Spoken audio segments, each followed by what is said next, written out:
Hello! Welcome back to my channel. Kamusta kayong lahat? So, itong reading na to ay collective. Paalala lang din, hindi lahat ay makaka-resonate sa reading na to.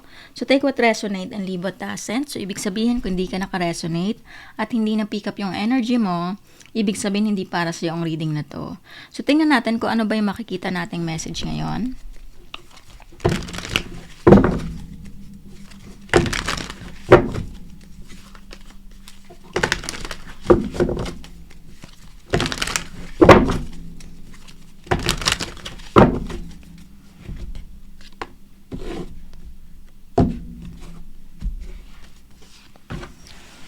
Six of Pentacles, the Judgment, Six of Cups, the Justice, Eight of Wands. So, nakikita ko dito, possible na nagparamdam or nagme-message or kumukontak sa'yo itong past person mo. Sa nakikita ko, nagkaroon ng separation dito sa inyong dalawa at maaring nag-invest ka dito sa taong to. Maaring tinulungan mo to financially, emotionally. Sa nakikita ko, maaring nagmamakaawa yung taong to or gumagawa ng paraan para ma-win back ka ulit. Pero sa nakikita ko dito, alam mo na sa sarili mo kung ano yung gusto mo. At ayaw mo nang maranasan itong nangyari sa sitwasyon nyo ulit. So, ito yung nakikita ko na more on iniisip mo yung sarili mo na, maaring nagpo-focus ka na sa future mo, pero yung taong to, hindi mo alam kung ano yung intention niya sa'yo dahil sobrang nasaktan ka sa nangyari. Kumbaga, hindi mo alam na naisip ng taong to na magparamdam ulit. Maaring matagal na itong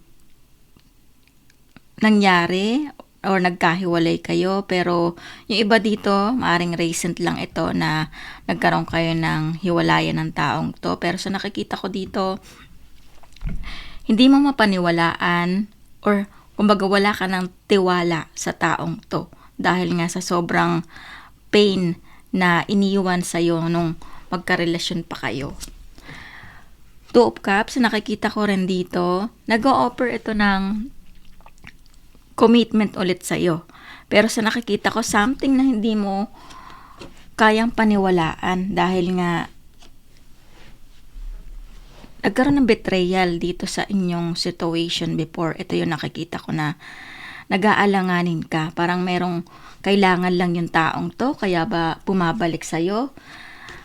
Ten of Swords, na nakikita ko, ito yung reason. Iniisip mo yung sarili mo na kung tatanggapin mo ulit yung taong to, kung bibigyan mo ulit siya ng chance, sa nakikita ko, natatakot ka na maramdaman mo or maranasan mo ulit yung ginawa ng taong to dahil nga ngayon, nagmo-move forward ka na, kumbaga, alam mo na sa sarili mo na kailangan mo ng mag-walk away sa taong to or piliin yung makakapagpasaya sa'yo, pero meron pang konti na natitira na maaring feelings para sa taong to. Kaya na-question mo yung sarili mo.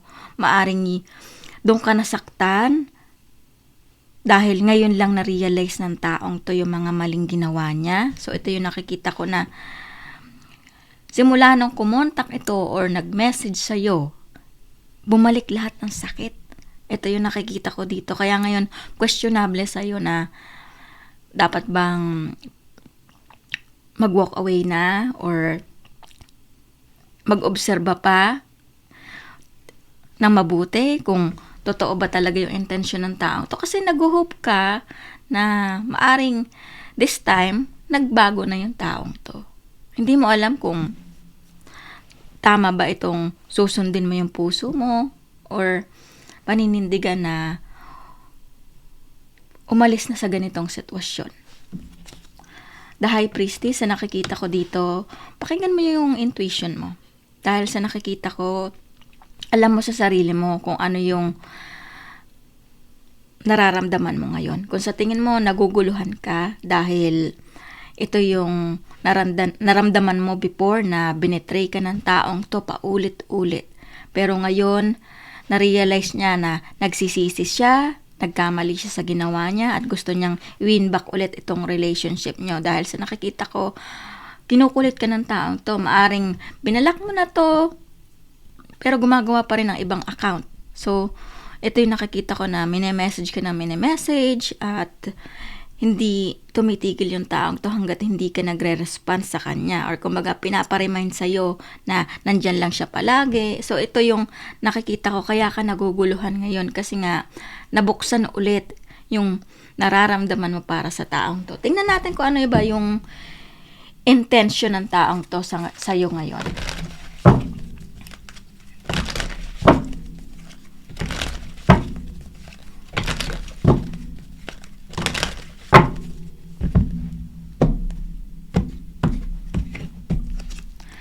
Page of Wands, sa nakikita ko dito, immature pa rin yung taong to.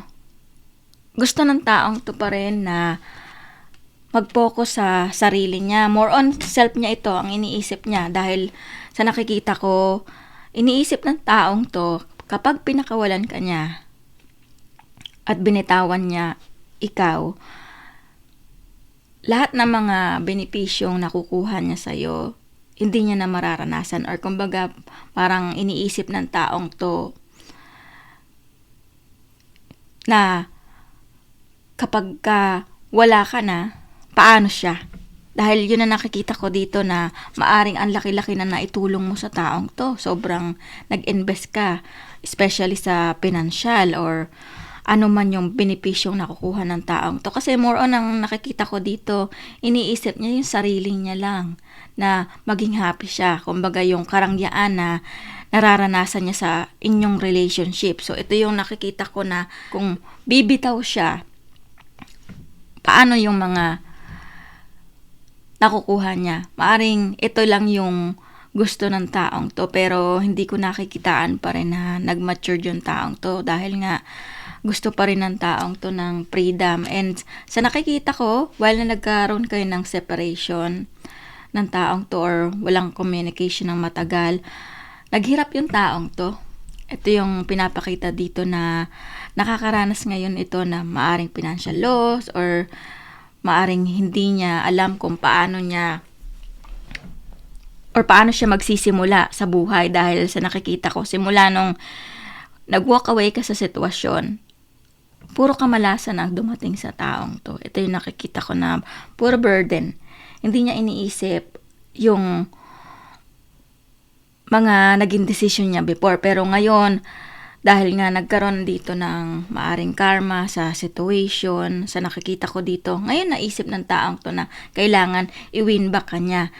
Kumbaga parang ikaw yung option niya para makaahon ulit or makapagsimula ulit dahil iniisip ng taong to na yung relationship nyo, ang laki na benefits niya. So, ito yung nakikita ko dito na imbis na dapat magsisi yung taong to at i-appreciate niya yung ginawa mong sakripisyo sa relationship nyo before. Pero ang iniisip ng taong to na yung makukuha niya lang. Dahil iniisip niya yung ano ba yung mabe-benefits niya kapag bumalik ulit siya sa'yo. Dahil ang nakikita ko, puro self lang ng taong to. So, tingnan natin kung meron bang pagmamahal pa yung taong to para sa'yo.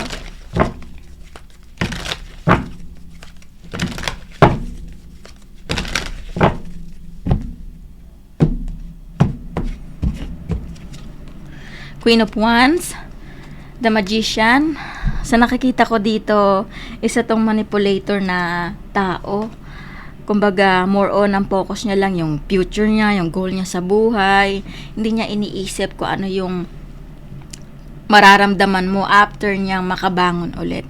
Dahil lang nakikita ko ay isa tong user na tao. Kumbaga, gagawin niya yung lahat para lang makuha ulit yung loob mo. So, ito yung nakikita ko na maaring kailangan mong obserbahan yung taong to dahil nga pinipilit ka ng taong to eh.